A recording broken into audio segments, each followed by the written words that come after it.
Founded in 1971, almost 50 years ago, and most famous for creating the Star Wars franchise, Lucasfilm was acquired by Disney in 2012 in a deal worth over $4 billion.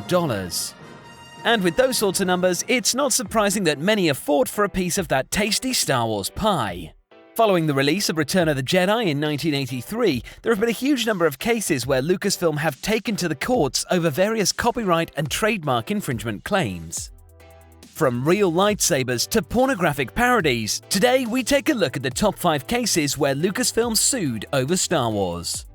Before we begin, if you enjoy the video, please give it a thumbs up and feel free to subscribe to my channel for more tech, gaming, VR, and general nerd content like this.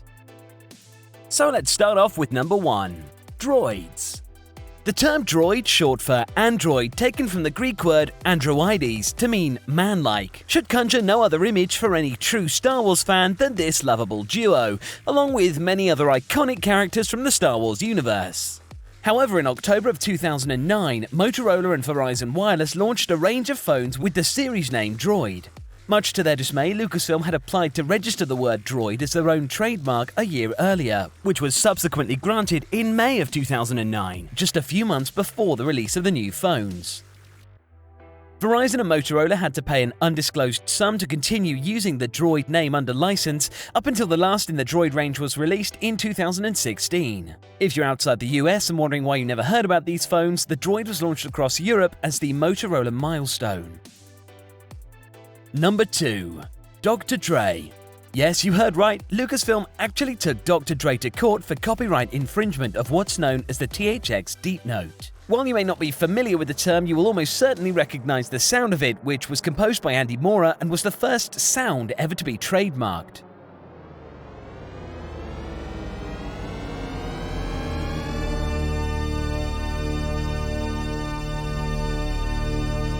THX, or Tomlinson-Holman's experiment, is a high-fidelity sound reproduction standard, and up until 2001 was a subsidiary of Lucasfilm. Tomlinson-Holman was working for Lucasfilm as an audio engineer in 1983 and developed the standard to ensure that the soundtrack for Return of the Jedi would be accurately reproduced in theaters. Lucas decided to name THX after Holman, as well as in homage to Lucas's first film, THX 1138. In 1999, however, Dr. Dre requested permission from Lucasfilm to use the Deep Note sound as an opening to the track Lolo on his album Dr. Dre 2001. Permission was denied, but Dre, being the gangster he was, decided to go ahead and use the sound anyway. Is that legal? Which promptly resulted in a lawsuit being filed by Lucasfilm. Sue him. Dre's defense claimed that the sound on the album was a recreated version and was therefore not the original THX Deep Note sound itself being used. Number 3. Stormtrooper helmets. In 2006, Lucasfilm started a 5-year-long legal battle with former crew member and prop designer Andrew Ainsworth from the UK, who had helped to make the original Stormtrooper helmets for the very first Star Wars film back in 1997. Years later, Ainsworth went on to sell replica Stormtrooper outfits and Darth Vader helmets based on the original molds. But in 2006, a court in the US found Ainsworth guilty of copyright infringement and demanded he pay Lucasfilm $20 million. But credits will do fine. The case eventually went to the British Supreme Court and came down to whether or not the helmet could be considered a functional prop, which was covered under design right legislation, or a sculpture covered under copyright law. The British court ruled in 2011 that the helmets were in fact functional props, which meant that Ainsworth was free to continue manufacturing the replica outfits, though he does so now only outside of the US. Number 4. Pornographic parodies. When it comes to Star Wars parodies, George Lucas has famously endorsed the likes of Mel Brooks' Spaceballs and Family Guy's Blue Harvest, It's a Trap, and Something, Something, Something Dark Side. Should any of you wish to beg for mercy, the great Jabba the Hutt will now listen to your pleas. Oh, please don't kill us. We won't do it again. Honest, we'll be good, mister. We was just fooling around is all. But when it comes to adult film parodies, Lucas doesn't seem to share the same passion. In 2001, a company called Media Market Group released Starballs, an animated hentai-inspired pornographic Star Wars parody featuring stormtroopers with penis blasters, a range of other pop culture references, and Lord Limp Bizkit, who appears to be some kind of cross between Darth Vader and Mickey Mouse. Did these guys predict the Disney takeover 10 years before it happened? Naturally, Lucasfilm took MMG to court over the film. However, the court ruled in favor of Star Wars, stating that the Star Wars films are so famous that it is extremely unlikely that consumers would believe that Star Balls is associated with Star Wars or Lucasfilm.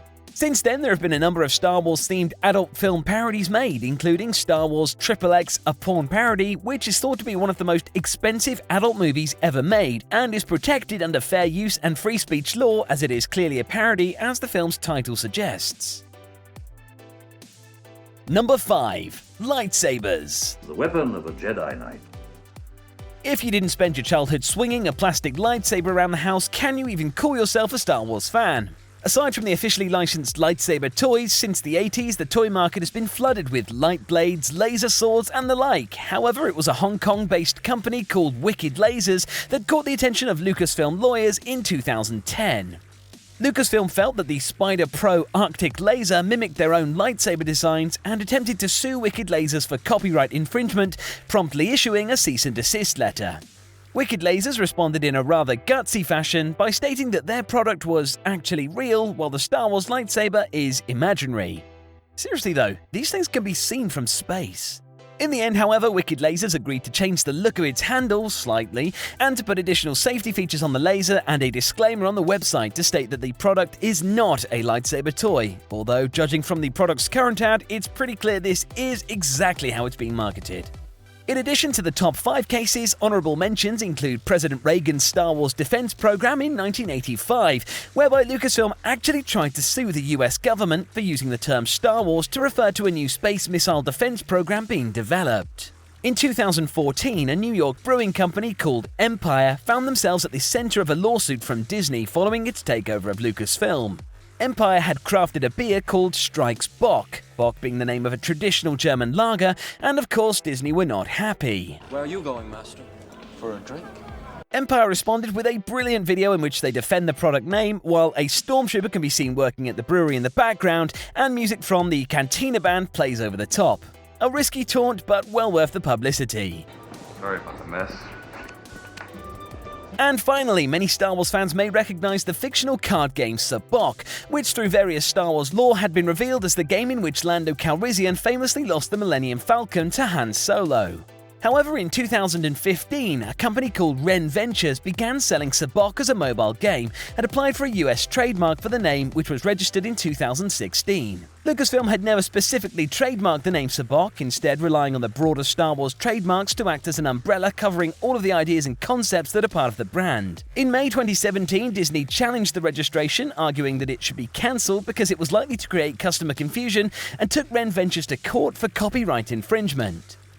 The lawsuit came as Disney was preparing to release Solo, a Star Wars story the following year, in which fans finally got to see this legendary moment play out on screen. Eventually, the court found that Sabacc was mentioned enough within the Star Wars universe to show that Lucasfilm had the right to it. However, Ren Ventures later attempted a counterclaim against Disney, and the case continues. So that's it for the top 5 times Lucasfilm sued over Star Wars. Which case did you think was a step too far, and which were fair points?